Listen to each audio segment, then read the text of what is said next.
प्यारे छात्रों, कल आपको मैंने समुच्चय के अंतर्गत प्रश्नावली 1.1 संपन्न कराई थी। अब इससे आगे चलते हैं।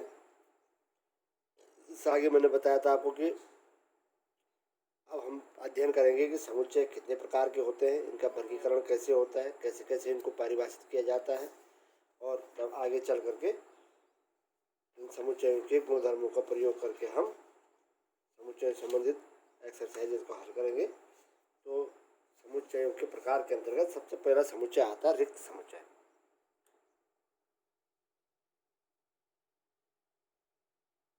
रिक्त समुच्चय अंग्रेजी में कहते हैं इसको एम्प्टी सेट। रिक्त समुच्चय एम्प्टी सेट क्या है, इसको देखिएगा।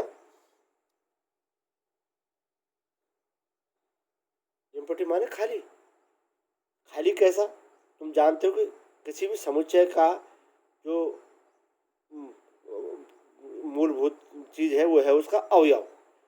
यदि किसी भी समुच्चय में अवयव है तो वो भरा हुआ, यदि अवयव नहीं तो खाली है। तो हम सिंपल से कैसे परिभाषित कर देंगे? रिक्त समुच्चय किसेंगे वह समुच्चय जिसका कोई भी अवयव न हो, हम उसे क्या कह सकते हैं? रिक्त समुच्चय कहते हैं। हम इसको संकेत फाई के द्वारा प्रदर्शित करते हैं, या हम इसको ऐसा भी लिख सकते हैं कि मंजिला कोष्ठकों के बीच कोई अवयव न लिखा हो, यह भी एक रिक्त समुच्चय है। तो कैसे इसको परिभाषित करते हैं? हमने कहा वह समुच्चय जिसका कोई भी अवयव न हो, हम उसे रिक्त समुच्चय कहते हैं। इसे फाई से व्यक्त करते हैं, या इस प्रकार से समुच्चय संकेतन में जो दो मंजिला कोष्ठकों के बीच जो कोई भी अवयव न लिखा हो, यह भी एक रिक्त समुच्चय है। अब एग्जाम्पल के तौर पर देखिए, आप उदाहरण कैसे दे सकते हैं? आप रिक्त समुच्चय का उदाहरण किस प्रकार से देंगे?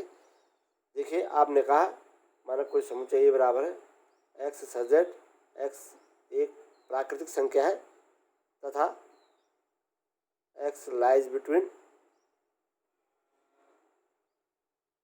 एक्स क्या है, 1 और 2 के बीच में है।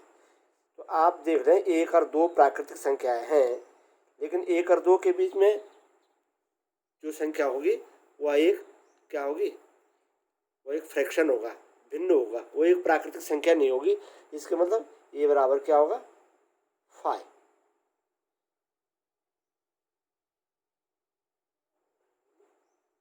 ये बराबर फाई, ये एक रिक्त समुच्चय होगा, है ना।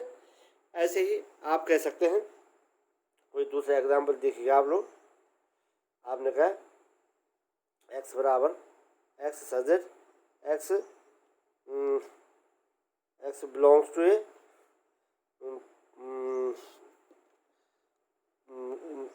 इंटीजर, ये एक्स एक पूर्णांक संख्या है तथा एक्स स्क्वायर बराबर 3। यदि एक्स स्क्वायर बराबर 3 होगा तो कभी भी ये एक पूर्णांक संख्या प्राप्त नहीं होगी, क्योंकि एक्स 3 क्या है? पूर्ण वर्ग संख्या नहीं है ना। तो इसलिए क्या होगा? एक्स भी क्या होगा? ये एक एम्प्टी सेट होगा। हम ऐसे भी इसको दिखा सकते हैं, इसमें कोई भी अवयव नहीं होगा, है ना। तो इस प्रकार से आप रिक्त समुच्चय को समझा सकते हैं। अगला आता है परिमित तथा अपरिमित समुच्चय।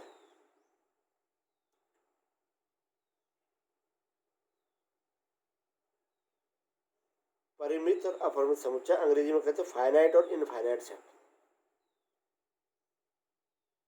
Finite and infinite set.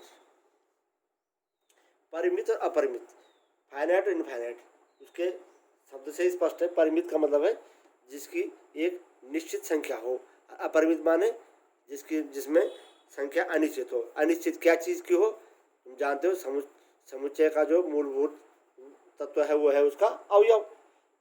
जिस समुच्चय में अवयवों की संख्या सीमित हो उसे हम एक परिमित समुच्चय कहते हैं, और वह समुच्चय जिसमें अवयवों की संख्या असंख्य हो, जिनकी गणना नहीं की जा सके, ऐसे समुच्चय को कहते हैं हम अपरिमित समुच्चय। और इनके एग्जाम्पल क्या हैं देखो। जैसे परिमित का एग्जाम्पल दे रहा हूँ, ए बराबर AEIOU, यह एक परिमित समुच्चय, इसके 5 अवयव है। आपने कह दिया अंग्रेजी भरण, या इसको आप इस तरह से, जैसे ए बराबर एक्स सच दैट एक्स अंग्रेजी वर्णमाला का एक स्वर है। ये एक परिमित समुच्चय का एग्जाम्पल है। ये किसका एग्जाम्पल है? परिमित समुच्चय का। अब मैं अपरिमित समुच्चय का एग्जाम्पल दिखा रहा हूँ। अपरिमित समुच्चय का एग्जाम्पल देखिए, आप क्या लिख दें, एन बराबर एक्स सच दैट एक्स एक धन पूर्णांक है। अब यदि आप x बराबर एक्स एक धन पूर्णांक है तो आप संख्या 1 2 3 4 5 6 7 8 आप इसमें प्रत्येक संख्या का भी एक नई संख्या एक जोड़ते जाएंगे तो नई संख्या प्राप्त होती जाएगी। तो इसमें अवयवों की संख्या क्या है? असीमित है। ऐसे ही आप कह सकते हैं धन पूर्णांक के लिए समुच्चय में जेड दे देता हूँ संकेत इसका। ऐसे हम कहते हैं एन बराबर दे देते हैं एक्स सच दैट एक्स एक प्राकृत संख्या है। अब तुम जानते हो प्राकृत संख्या क्या है?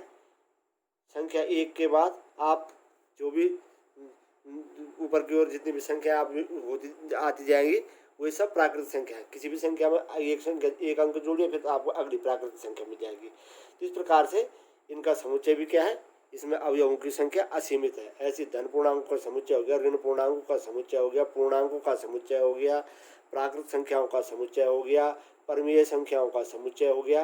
ये सब के सब ये क्या है? अपरिमित समुच्चय के उदाहरण हैं। तो सिंपल है इसकी डेफिनेशन भी। वह समुच्चय जिसमें अवयवों की संख्या सीमित हो उसे हम परिमित समुच्चय कहते हैं। जैसे हमने कहा अंग्रेजी वर्णमाला के स्वरों का समुच्चय, अंग्रेजी वर्णमाला के अक्षरों का समुच्चय, हिंदी वर्णमाला के स्वरों का समुच्चय, हिंदी वर्णमाला के अक्षरों का समुच्चय। आपने कह दिया जिनकी गणना की जा सकती है, निश्चित है। जैसे आपने कहा विश्व भर में जितने भी देश हैं उनका समुच्चय, ठीक है, वो देश हमको याद नहीं है लेकिन उनकी एक गणना निश्चित है, हम उनको एक परिमित होगी, है ना। ऐसे ही जहाँ पर उनकी गणना नहीं की जा सकती हो तो हम उनको कहते हैं अपरिमित समुच्चय। तो हम इसको कैसे डिफाइन करेंगे अपरिमित को? कि वह समुच्चय जिसके अवयवों की संख्या क्या हो? अपरिमित हो, जिनकी गणना न की जा सके, उस ऐसे समुच्चय को हम अपरिमित समुच्चय कहते हैं। और हमने इसके उदाहरण बताया तुम्हें, धन पूर्णांकों का समुच्चय, ऋण पूर्णांकों का समुच्चय, पूर्णांकों का समुच्चय, प्राकृतिक संख्याओं का समुच्चय, आपका वास्तविक संख्याओं का समुच्चय। ये सब समुच्चय जो है ये क्या है? ये इनफाइनाइट सेट है, अर्थात अपरिमित समुच्चय है। अब उसके बाद आता है अगला समान समुच्चय। समान समुच्चय को समझिए, हम कहते हैं इक्वल सेट्स, इसको अंग्रेजी में बोलते हैं हम इक्वल सेट्स। समान समुच्चय क्या है? देखो हम जब किसी दो चीज़ की, दो आइटम की तुलना करेंगे तभी तो हम उनमें समानता का गुण देख पाएंगे। तो हमने कहा माना कोई एक समुच्चय ए है, अरे दूसरा समुच्चय बी है ना। ए बराबर बी कब होगा? हम जानते हैं ए बराबर बी तब होगा जब ये हमने कहा कि किसी भी समुच्चय का जो उसका मूल तत्व है वह क्या है? उसके अवयव, है ना। तो ए के अवयव बी में हो और बी के अवयव ए में हो तो हम कह देंगे कि समुच्चय ए बराबर समुच्चय बी। तो कैसे डिफाइन करेंगे हम? किन्हीं दो समुच्चयों ए तथा बी में यदि समुच्चय ए के समस्त अवयव समुच्चय बी में ए के समस्त अवयव समुच्चय बी में तथा बी के समस्त अवयव समुच्चय ए में हो तो ए बराबर बी। बस सिंपल डिफिनेशन है कि किन्हीं दो समुच्चयों ए तथा बी में समुच्चय ए के समुच्चय ए के समस्त अवयव समुच्चय बी में और समुच्चय बी के समस्त अवयव समुच्चय ए में हो तो दोनों समुच्चय ए तथा बी क्या होंगे? समान समुच्चय होंगे।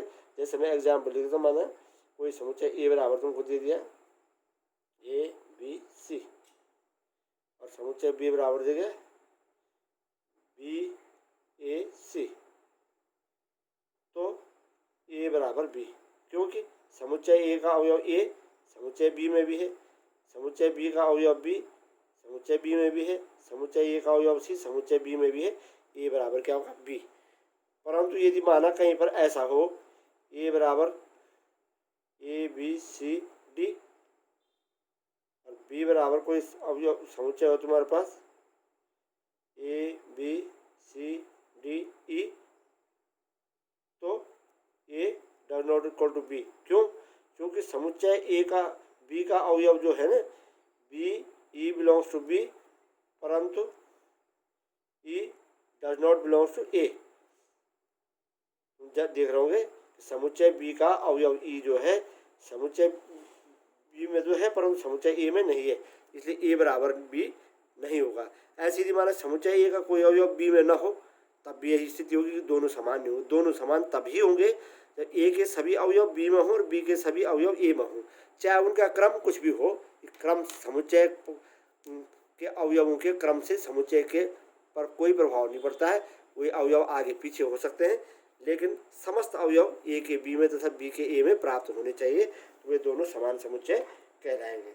अब चलिए आपकी एक्सरसाइज में है एक्सरसाइज 1.2। इसमें देखिए क्या क्या है। कुछ एक सवाल मैं आपको हिंट दे देता हूँ। बहुत सरल प्रश्नावलियाँ हैं, आप ध्यानपूर्वक कीजिएगा। तो निम्नलिखित में से रिक्त समुच्चय के उदाहरण हैं, अर्थात जिस समुच्चय का कोई अवयव न हो वह रिक्त समुच्चय होगा। खंड संख्या 1 में कह रहा हो 2 से भाज्य विषम प्राकृतिक संख्याओं का समुच्चय। 2 से भाज्य और विषम प्राकृतिक संख्याओं का समुच्चय। देखो, जो कोई भी संख्या जो 2 से भाज्य होगी वह निश्चित तौर पे एक सम संख्या होगी, है ना। तो 2 से भाज्य विषम प्राकृतिक संख्याओं का समुच्चय क्या होगा? इसमें कोई अवयव नहीं होगा। कोई भी तुम लिखो, क्योंकि कोई भी संख्या जो संख्या 2 से भाज्य होती है वह हमेशा एक सम संख्या प्राप्त होती है। इस प्रकार 2 से भाज्य विषम प्राकृतिक संख्याओं का समुच्चय क्या होगा? एक रिक्त समुच्चय होगा, है कि नहीं।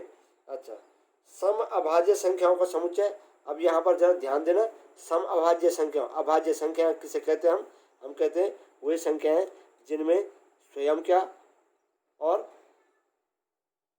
एक का केवल 2 अंकों का भाग जाता है, किसी तीसरे अंक का भाग नहीं जाता है, ऐसी संख्या कहलाती है अभाज्य संख्या। जैसे हमने कहा 3 एक अभाज्य संख्या है, क्योंकि 3 में क्या तो 1 का भाग जाएगा या 3 का भाग जाएगा, ये 3 अभाज्य संख्या। 5 अभाज्य संख्या है, क्योंकि इसमें 1 और 5 के अलावा बाकी किसी तीसरी संख्या का भाग नहीं जाएगा। आप कहते हैं 4 में आप जानते हैं इसमें 1 का भाग भी जाता है, 2 का भी जाता है, 4 का भी जाता है, अर्थात 1 का गया, स्वयं का गया और एक तीसरी संख्या 2 का भाग गया। तो ये क्या है? ये भाज्य संख्या है, ये अभाज्य संख्या नहीं है, ठीक है ना। तो हम कहते हैं अभाज्य संख्याओं के लिए वह संख्या है जिनमें एक और स्वयं के अलावा बाकी किसी अन्य संख्या का भाग नहीं जाता, उन्हें अभाज्य संख्या कहते हैं। तो इसमें देखिएगा एक स्पेशल केस है और इसको याद रखिएगा। कई बार बहुविकल्पीय प्रश्नों में अक्सर पूछा जाता है कि सबसे छोटी अभाज्य संख्या कौन है या एकमात्र सम अभाज्य संख्या कौन है। तो संख्या 2 है, संख्या 2 में भी 1 और 2 के अलावा बाकी किसी तीसरी संख्या का भाग नहीं जाता है, अतः 2 क्या है? सबसे छोटी सम अभाज्य संख्या है। या 2 क्या है? सबसे छोटी अभाज्य संख्या है, ठीक है ना। और 2 एकमात्र सम अभाज्य संख्या है, नहीं तो बाकी जितनी भी सम संख्या है वे सब, क्योंकि उनमें 2 का भाग अवश्य जाएगा इसलिए वे भाज्य होती है, कि वह 2 ही एकमात्र सम अभाज्य संख्या है ना। तो सवाल नंबर 2 से खंड में कह रहा है सम अभाज्य संख्याओं का समुच्चय। तो सम अभाज्य संख्याओं का समुच्चय तुम जानते हो, क्योंकि 2 एकमात्र सबसे छोटी सम अभाज्य संख्या है, इसलिए सम अभाज्य संख्याओं का समुच्चय ए बराबर क्या होगा? 2। अब चूंकि इसका एक अवयव है अतः यह क्या होगा? रिक्त समुच्चय नहीं होगा, ठीक है ना। क्वेश्चन नंबर इसी का थर्ड पार्ट देखिए। एक्स सजेट एक्स एक प्राकृतिक संख्या है और एक्स 5 से बड़ी तथा 7 से छोटी है। और 5 से बड़ी और 7 से छोटी है प्राकृतिक संख्या है। तो हम जानते हैं 5 और 6 संख्या रेखा पर दिखेगा 5 6 7, 5 और 7 के बीच में कौन सी है भाई? प्राकृतिक संख्या 6 है। तो इसका भी क्या है? एक अवयव है 6, अतः यह भी क्या है? रिक्त समुच्चय का उदाहरण नहीं है। सवाल नंबर 4 खंड में देखिए y बराबर y सच दैट किन्हीं 2 समांतर रेखाओं का उभयनिष्ठ बिंदु। आप जानते हैं कोई भी 2 रेखाएं समांतर हैं तो कभी भी कहीं भी एक दूसरे को प्रतिच्छेदित नहीं करेंगी, और जब वो प्रतिच्छेदित नहीं करेंगी तो उनका उभयनिष्ठ बिंदु प्राप्त नहीं होगा। जो उभयनिष्ठ प्राप्त बिंदु नहीं होगा तो इसके मतलब क्या होगा? ये चौथा क्या होगा? यह क्या होगा? ये रिक्त समुच्चय का उदाहरण होगा। तुम लिखोगे, तुमने इसको माना समुच्चय डी लिखे, माना डी बराबर वाई सच दैट वाई किन्हीं दो समांतर रेखाओं का उभयनिष्ठ बिंदु है। तुम लिखोगे चूंकि किन्हीं कोई भी दो समांतर रेखाएं आपस में एक दूसरे को कभी भी प्रतिच्छेद नहीं करती हैं, अतः उन पर एक उभयनिष्ठ बिंदु प्राप्त नहीं होगा। अतः यह क्या होगा, एक रिक्त समुच्चय का उदाहरण होगा। इस प्रकार से आप इसको कर सकते हैं। तो वीडियो बड़ा हो रहा है, मैं फिलहाल इसको यहीं पे क्लोज करता हूँ। आप इनको इससे आगे प्रश्न संख्या 3, 4, 5, 6 तक इनको करेंगे। जो समझ में नहीं आएगा उसको मुझे पूछ लेंगे। धन्यवाद।